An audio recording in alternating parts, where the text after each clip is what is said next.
Welcome back, folks, to another episode of Diecast and Diesel.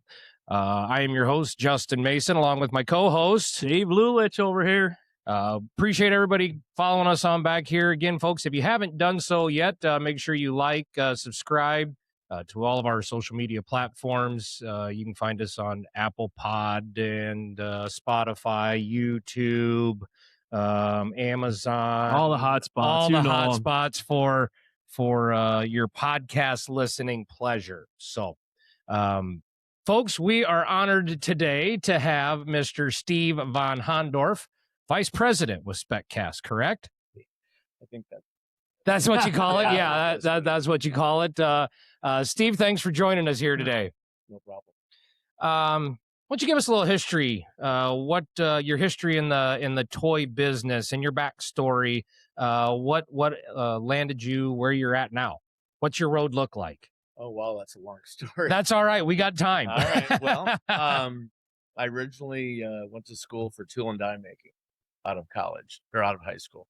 And I worked in the tool and die field back in the mid 80s when the economy was pretty tough. John Deere was laying off. There wasn't a lot of jobs per se in that area, and high interest rates in farming. Yeah. Oh, yeah. And so I started out my first in a weld shop in $5.50 an hour and putting auger flighting on and welding up shavs and things like that. And then I did some tool and die apprenticeships and things like that. Well, then in about 1990, I got married in 90. And so I worked in a tool and die shop in the Quad Cities. Okay. Bettendorf, Davenport area. Yep.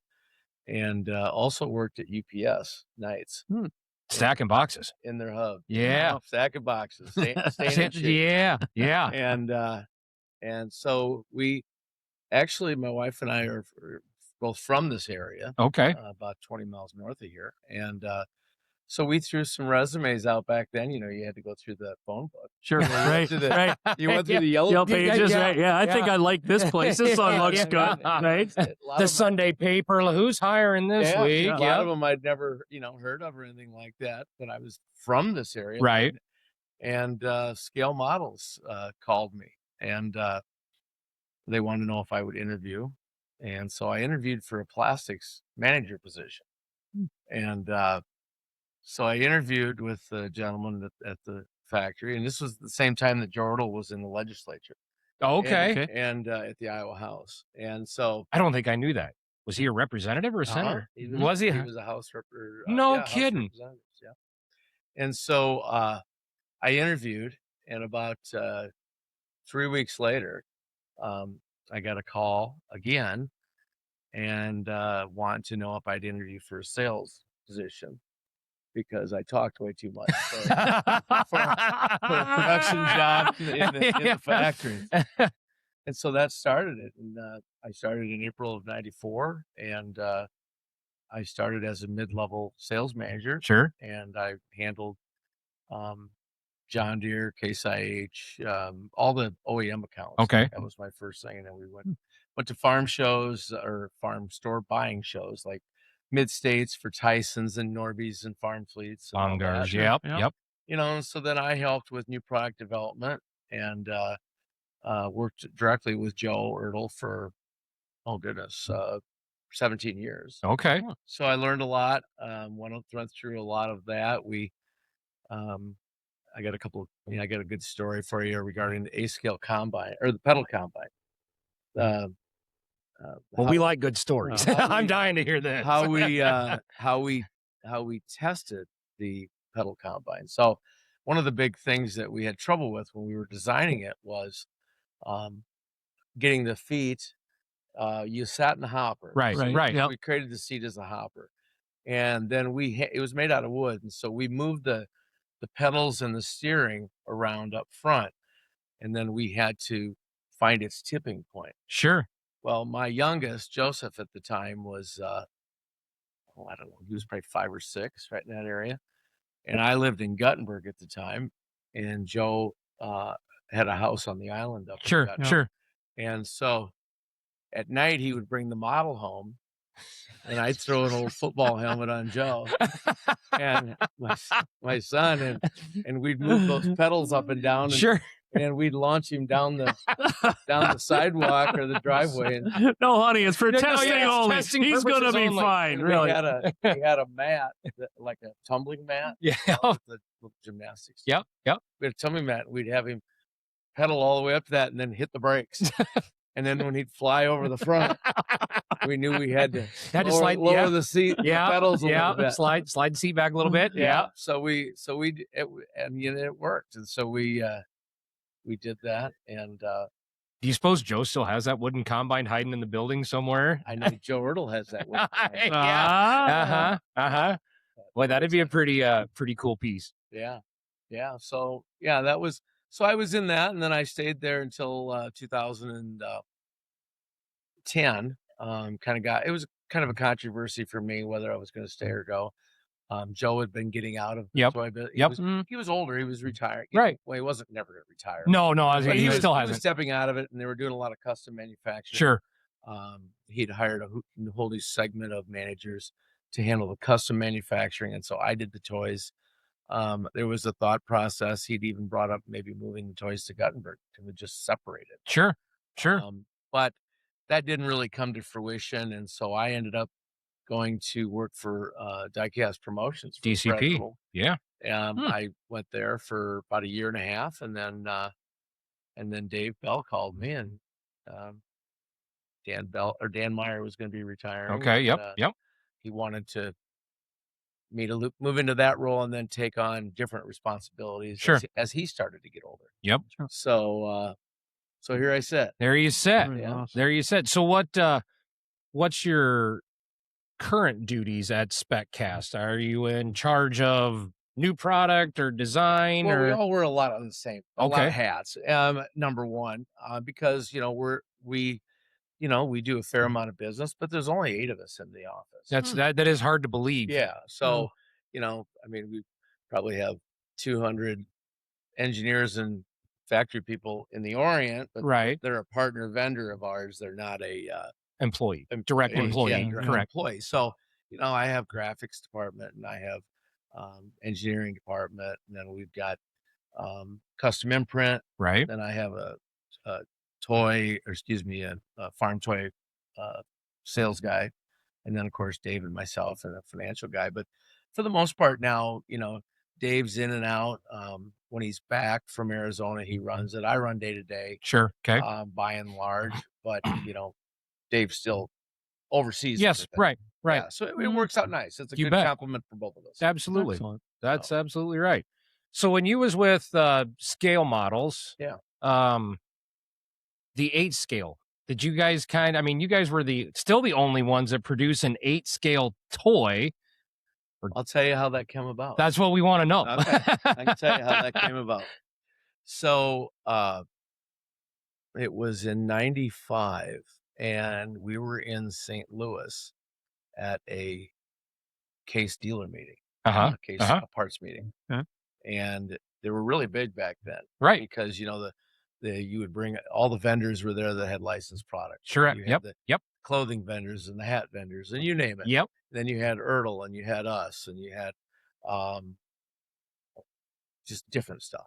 Anyway, and back then, there was a lot more where you did cups and brochure caps. Yes, right. Golf stuff. Yeah, all kinds of giveaway stuff all over. There was vendors everywhere. Yep. And it was a kind of a big deal. Well, Diecast was really starting to take off. Right. And so how we ended up, it started with Case Edge, because we were just doing some vintage stuff. And I got along really well with the product managers at the time. And so, I kept pushing them to be able to get more.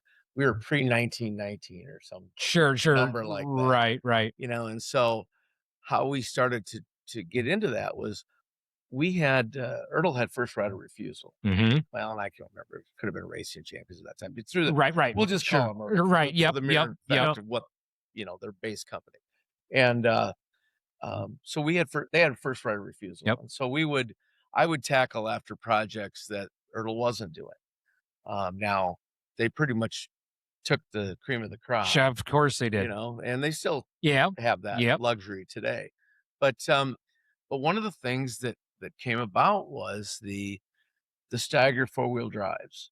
So in 95, we brought out a Sandcast 9270 and 9280 Sandcast.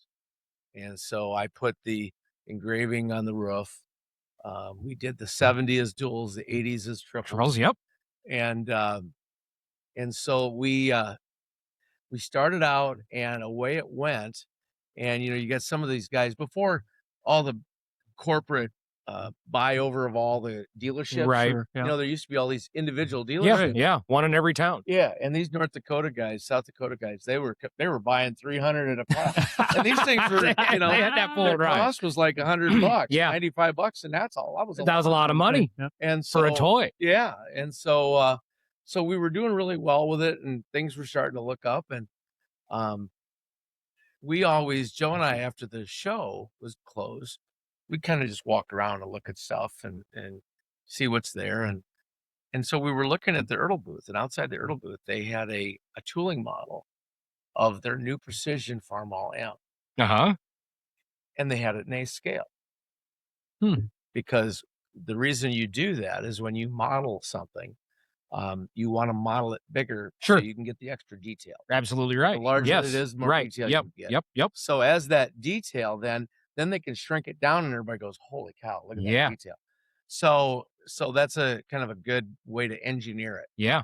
And so, we got talking. It's like, well, geez, that's a pretty good looking tractor. Just that size. Right.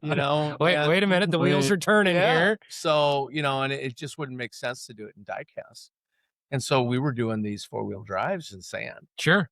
And they were with sand molds. And so that spring we went to Racine with a project to do that and that. And of course, since it wasn't done before, Ertl wasn't going to tackle it. Right. And it didn't make sense for them to do. No. It was a niche product. Yep. Right. Yep. Yep. And as were back then, the 4-wheel drives. Sure. Because it was an expensive piece. Yep. It was just something that was not heard of. Right. And so yeah.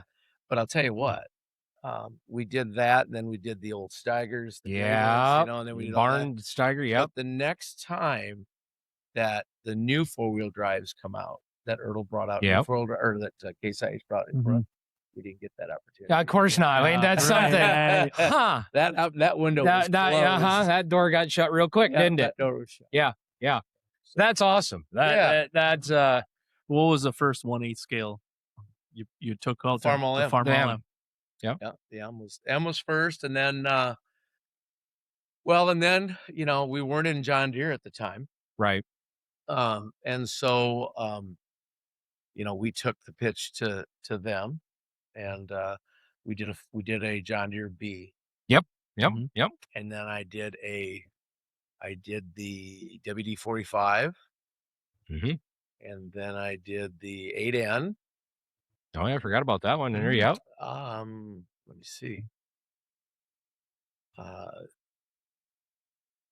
Yeah, I'm trying to think. Well, then we did the B. Then we did the A come out in die-cast and A scale. But then we did the 560. Okay. Yep. The 560 next. Yep. Then along that line goes the 806, and in between there was a Massey 44. Yeah. Yeah. So it was Now I guess I didn't even put 2 and 2 together. Those were all sand casted. Those were all sand cast. Yeah. And it was interesting because when you look on the framework of a real tractor, they're sand mold. That's right. They're cast iron. They're still cast. They're rough. Yeah. So we tried to make the extra parts like a starter and a light bar and things like that in die cast. Sure. Sure. We had the first die cast piece we did was the 8N. We did the fenders and the hood. Sure. Yeah. Absolutely. And the body was sand cast. Yeah. Yeah. Absolutely. We've never put 2 and 2 together, but you're right. That would be. No, in the sand cast production, how long did that mold last? It was a slower process. Yeah. Because now they'd last forever. Okay. Because you're making a sand, you're making like a sand castle. Right. You're taking that indent and you're packing it into sand. Then they have packers and that vibrates and pushes that sand. And it's a special type of silica sand so that it's really fine. And when you smash that together, you can get that to the point where you almost don't even see the grains in it. Sure. It's Almost just like- dust, powder. Yeah. And so then you pour it. We started out, the volume wasn't that large, so we would do it. They were hand pouring, Hmm. and we Well, could, Jeez. they would get 500 shots a day, which was that's a lot. that's Jeez, that's that's a quite lot, a few. yeah. And, we had, there was a little foundry in La Crosse that Okay. we used, and Joe had started back when Joe started back in the 70s. I don't know if you remember the 16 scale, the old brass stuff, and Yeah. they called it the lead tag. Yeah. Oh, yeah. Yeah. Yep. Yeah. Yep. That was all sandcast. Okay. And so the thing about the sandcast was that that's how he found that foundry, Sure. Mm. and he got to be good friends with them, and I'll be dang. I think he even had a little investment in it. Sure. But we sure had the smoke rolling out of those plants. Oh, I I'll bet. bet. You know. I'll bet. And it's funny that another one of them that they've just maintained their value and gone. It just increased. Now it seems like they're just going up all the time. If you can find 8s, I mean, people are just clamoring over 8 scale. They're crazy. I mean, when I left scale, it was 2010. And I was actually looking to start a business myself. I was looking to go into the industry, and not this industry. Sure. I was done. I was ready to go. But so I needed some extra cash, and so I sold my collection, and I sold a bunch of A scale, You're right. gold ones, and Right. in fact, they just resold here last year. The set, and I didn't get near it. Yeah, darn it. But I did all good. right. You were still happy for with the it. time. Yeah. the time, Your right. investment was probably pretty low on some of them. Now these guys are just nuts. Yeah. Yeah, isn't that something? Stuff. Yeah, yep. I'm guilty of it myself. Yep. But, it's interesting because when you look at how everything has evolved, because Fred's was a stopping ground Sure. just for a brief time, and we knew that. Fred and I both knew that going in. Yep. And because I really wasn't sure what I wanted to do at that time. Right. So it was really a good learning experience for me. It was different. It was the first time I'd been exposed to bringing stuff in from China. Sure. And an interesting story, which is kind of cool, that most people just think, well, it's not made in Dyersville anymore. You'll still get that. Right. Yeah. Right. And We hear that all the time. Oh, Oh, yeah. isn't that where the toys are all made? Yeah. No. Well, I'll tell you an interesting twist is that when the Ertl Company originally went to China, and they started at a vendor, and then they actually got to work with one of the engineers there, who became then they set up a company. Sure. Fred Ertl did, and they set up this company. Well, this company was doing all of some of their Chinese production, or their Chinese manufacturing. Yep. And then they were also doing the precision line. Okay. So they started the precision line. This company did. Well, the interesting thing is that this company got to perfect that kind of stuff. Sure. Okay. And as they kept getting better and better and better, well, then about that time, Racing Champions bought the Ertl Company. Yeah. From Hanson or whoever it was at the time. And when that happened, Racing Champions had their own factory. Sure. So they moved everything out of this company. Wow. Well, this company is looking for work. Sure. So in comes Fred Ertl Jr., the third, starts his with this company. Dave Bell, who's making stuff at SpecCast, Right. moves everything into that factory. So isn't it ironic how we do all these high detail 64th, Right. and we get all the good quality? Yeah. Because it's the original Guys. the guys that built the Ertl Precisions. Yeah, and I've thought about that, and I don't know how many hundreds of thousands of precision Ertl pieces we have sold. And you look at that, and it's like somebody had to put all this together. Like somebody had to put all these little levers and all these little fine details on there. Somebody had to do that. You can't bulk mass produce that just down an assembly or a robot line. Well, and that's what was happening in Dyersville at scale, because I can still remember. I'll never forget. I was doing the R62 Gleaner. Yeah, the R62, and to make this with both heads, it's 24 scale. I think my hard costs were like $45 on that thing Sure. with internal costs. Yep. Mhm. You know, and we're selling it for 31. You know, but it just goes to show, you know, you with and that's one of the problems. You know, I don't want to call it trinkets and trash, but it really kind of when you use the compare, you know, let's say you go into a Dollar General's Right. and you see the stuff that's on the kiddie shelf. Yeah. Right. Yeah. You know, trinkets and trash. Yeah. The beads and jewelry and all Right, that right, kind of right, stuff. right, And I'm right. not knocking it. No, the stuff my kids cannot walk by and not grab. And you know in 5 minutes it's gonna be broken. Right. Right. Okay. Yes. Well, It's a good thing we paid 99 cents for it. We're not out much. Well, exactly. New Yeah. you look at Yeah. new race, Right. it's all plastic. Yeah. You know, and but it looks good. Yeah. And you know, and so it's appealing and it's a Yeah. reasonable price. Yeah. You know, that's why Fleet Farm and Blaine and those places just blow right through those things Yeah. in the holiday season. Yeah. Right. Because it's a price point. Right. And so, but anyway, what I was going to say was, you know, all of those places now, because China is not, you know, they're still a third world country, but there's a lot of China that's not. Right. And now, Right. as they go into the mainland more, deeper into the mainland to get people to try to work, Sure. and things like that. You know, these factories have their own compounds for people to live, and then they have when they get done during the day, they have a store, they have shops, they have things like Sure. that. They do, and then I don't know if you've ever noticed or seen or heard, but you know they have Chinese holidays where you know all of a sudden they're off for Chinese New Year, they're Right. off 2.5, 3 weeks. Right. Well, that's so the people can go back into go home. Sheesh. You know, now what's happening is because China mainland is starting to get more mechanized, is starting to get more um, up with the times. They're focusing on wash machines, Right. dryers, this kind of stuff. Right. Whereas, okay, well, where are we going to go make our type stuff? Right. So they set up a factory in Indonesia. So our stuff's made. Tommy, I believe, is in Vietnam. I think or so, somewhere yeah. in there.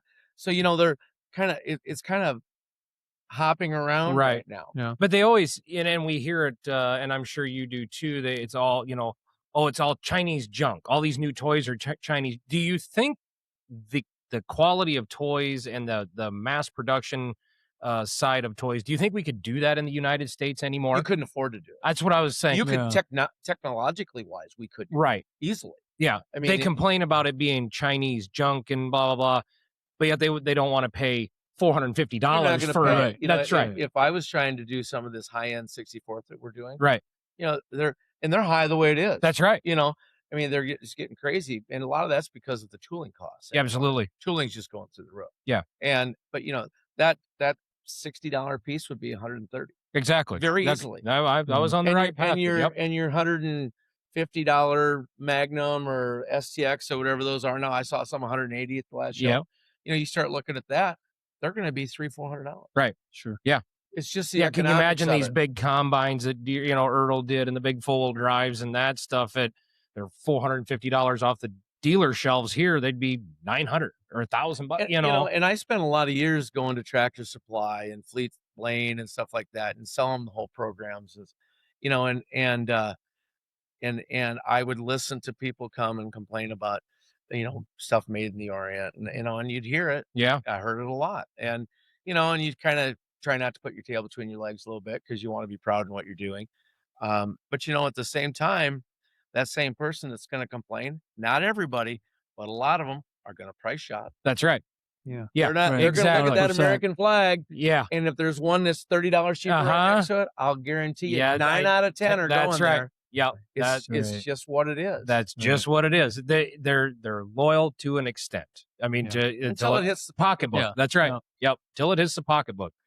I always, like I said, I always wondered that. I wondered, but I bet it would be at least double. You know, if you had to do it in the United States. Yeah, and you know, because you're throwing it, you know, not only in insurance and, you know, and then benefits and, Right. and whatnot. Right. Right. Infrastructure alone. I mean, you know, the access to the materials, the raw goods. The one thing I can tell you from a manufacturing standpoint, because I was, and then I want to talk about SpecCast. Yeah. Yeah. Absolutely. But one of the things that I wanted to mention that I thought was fascinating, in 2007 to 2009, there was a when the financial crisis for the stock market Yeah. and for the automobile industry. Yeah.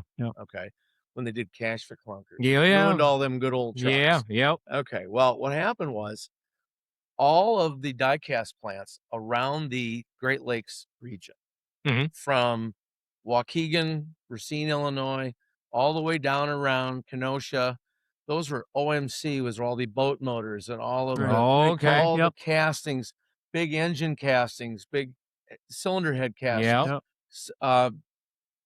crankshafts, you name it. Right. All that stuff was cast around the Great Lakes region, Okay. all the way up into Michigan, Yep. all the way straight to Detroit. That's right. Yeah. Right. Okay, Weird. so that's all these die-cast plants, and they're broke. Right. Every one of them went out of business. Well, we were doing custom die-cast work, and one of the things that was kind of interesting about the custom die-cast work was we were quoting like trolling motors, Minn-coated trolling motors, we were quoting all kinds of different companies. Sure. Sure. Musco Lighting, Yeah. big castings, Sure, railroad yeah. housings, Yeah, that yeah. kind of stuff. And Price got them. They took it to the Orient. Price got them. And we lost a lot of work. But guess what? It started coming back. Sure. And the reason it come back was twofold. You couldn't just walk up to the tool room, or you couldn't walk out to the plant if you saw an error. Sure. Right. If you had a tolerancing problem with something, Mm. and not only that, but the quality of metal that you were using Uh-huh. here, and you had strict guidelines on the type Right. of metal you Right. wanted. Sure. Certain grade aluminum, certain Yep. grade zinc wasn't necessarily being followed over there. Sure. So now all of a sudden you had porosity. All of a sudden you had different quality issues. Right. Well, what are you going to do if you got 10,000 on a container coming over, And and you by the realize time they unload it Yeah. in warehouse here to put it together, and you got junk? Yeah. Right. And You're- then it's another 8-month lead time to You get go more. your 3 months on your 6 weeks on the water, Right. and you're 6 weeks in production. Yeah.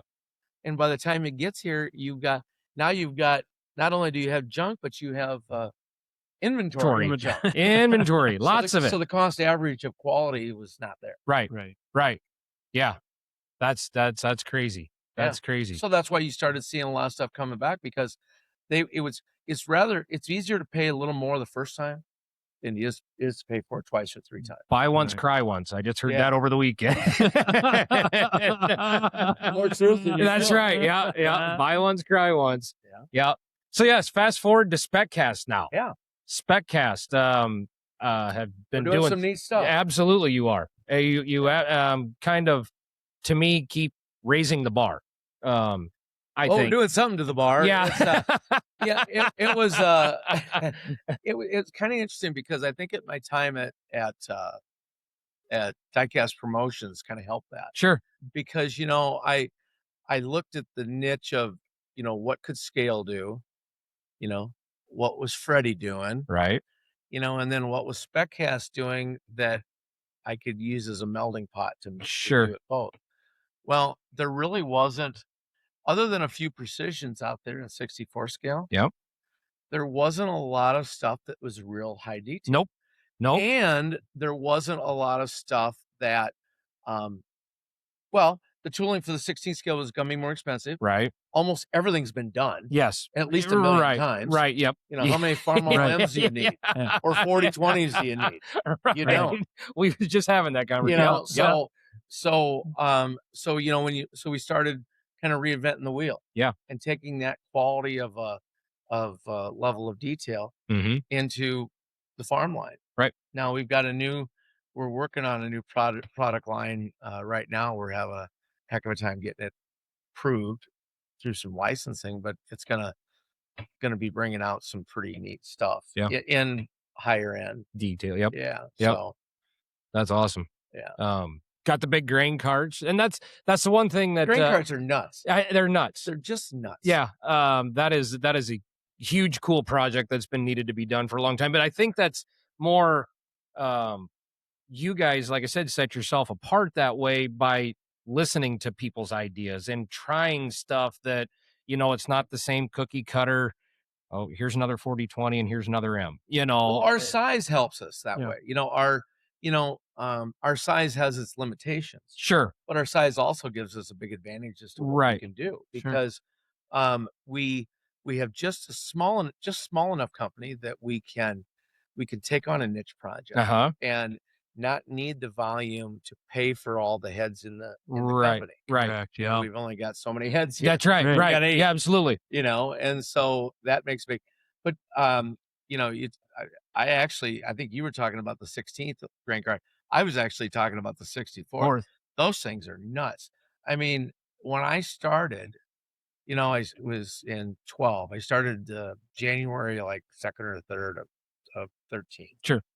And you know, I looked at some of these grain carts, and we were just doing primarily Underfirth at that point. Yep. Underfirth and Brent, and some Kinsey. Yep. Yep.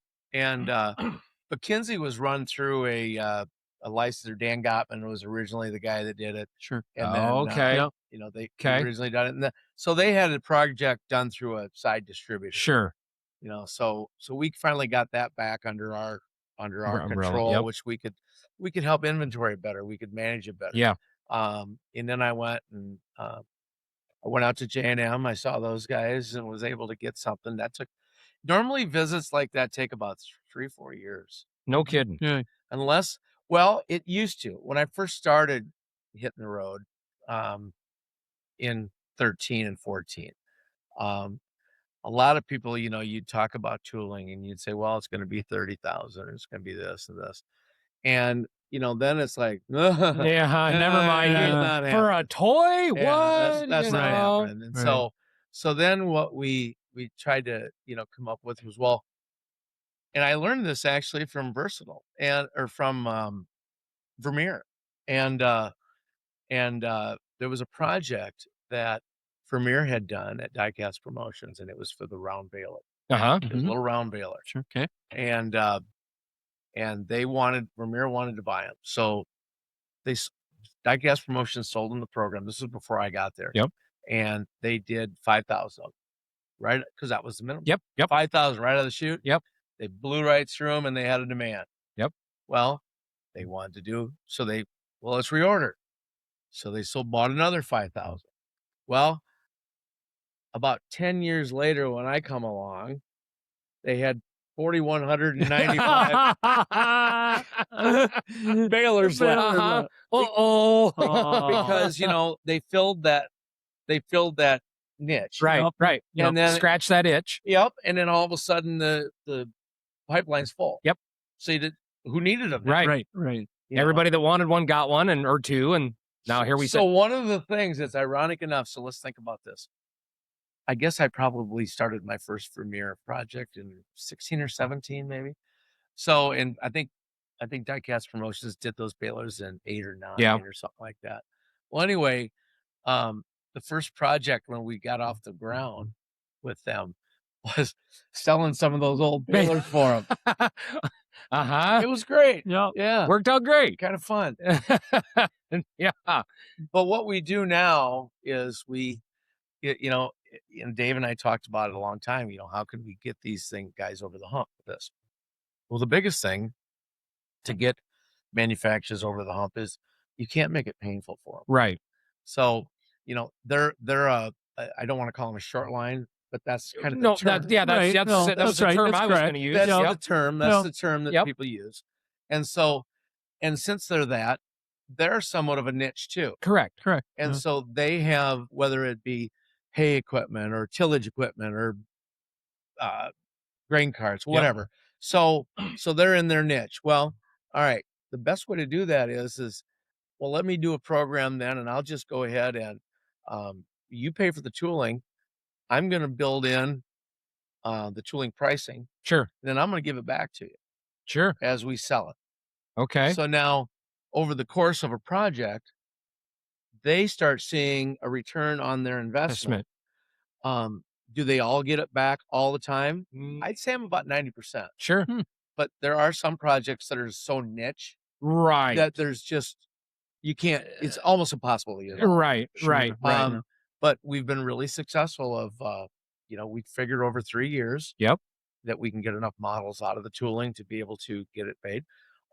We've got one company that they literally, every dime that keeps getting earned back to them goes into a tooling fund. And as soon as they get a certain amount, What's next? they call us up and they say, hey, where are we at with the money? We got enough to do next project? And we'll look Wow. at it and say, yep, we're there. Good.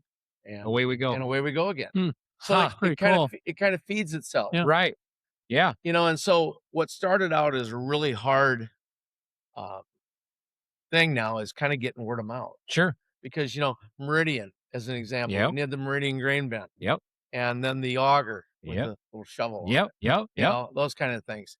Now all of a sudden, companies Meridian size are going, hey, Mm-hmm. what did you guys do? Yeah. that you How made did this work? Right. Right. And so we have people reaching out to us too, so that's Oh, fun. yeah. That's Yeah. neat. Very neat. Yeah. Yeah. And like I said, bringing a whole new level of stuff to the playing board. I mean, Well, and we're unique in the fact that we have a dealer network. We have Right. a lot of companies that just do custom programs. They don't have a dealer network No. established. I sell to the open market. I sell to farm stores. Correct. So I've got a lot more avenues for people to go. Yep. And we take all the dealer responsibility away, a customer service dealer responsibility.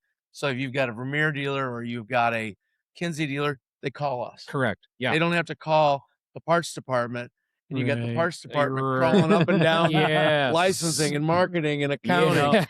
For Who's Right? going to ship Yeah. this? Where's my stuff? I don't know. Exactly. What are you talking about? Yeah. So it's really a perfect niche for a perfect time. Yeah, it is. Yeah.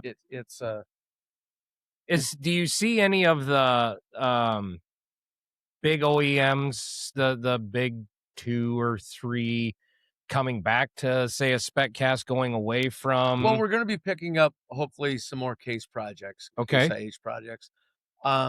Deere is so heavily invested in Tommy. Okay.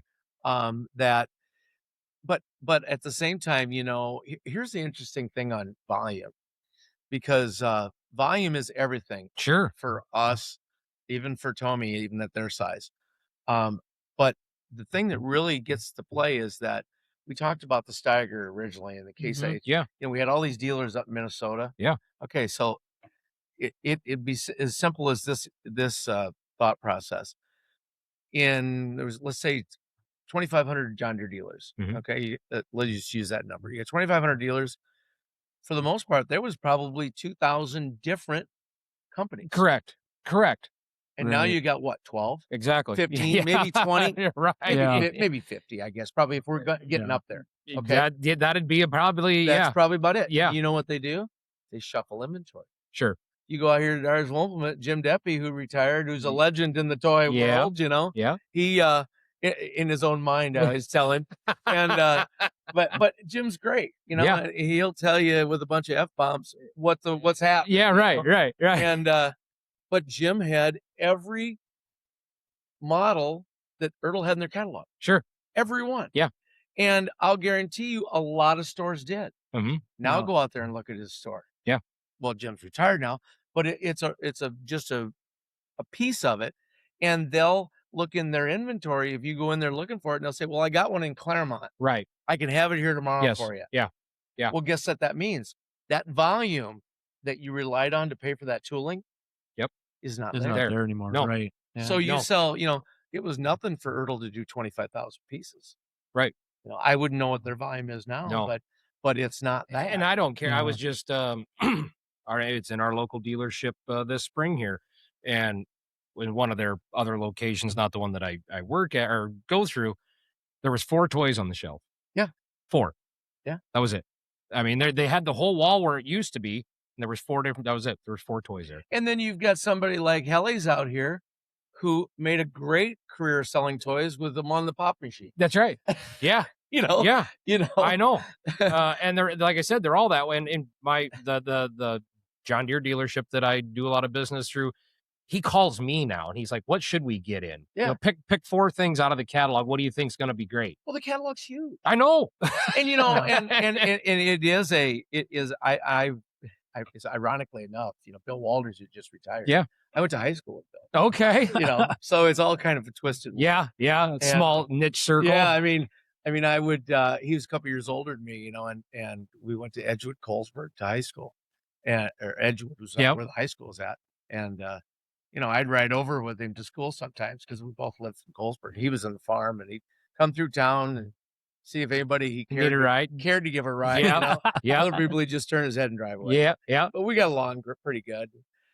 We weren't talking about toys. So he's at that not time. weird, No, but yeah, we you were both talking- ended up in it. That's cool. We both Yeah. did. But I was actually having that conversation with him a couple years ago. I just said, I wouldn't like the pressure that they were under No, now of trying to, one of the thing about having a license of first right of refusal is that you're going to do it all, sure, or you're going to Sh- do a great share share of them. Right. Yeah. So you're going to, as Jordal would say, you're going to do the dogs with the cats.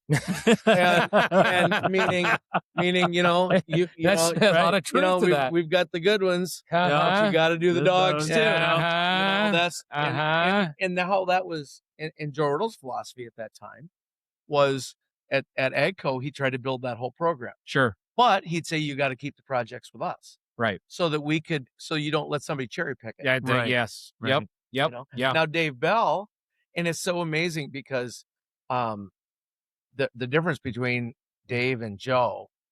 Dave is a true salesman. Sure. Dave is a gentleman. He's a true salesman. Joe's an engineer. Right. So they come from two different, and he was an Erdl. Yeah. So that has its own set of idiosyncrasies in Right. itself. Right. Yeah.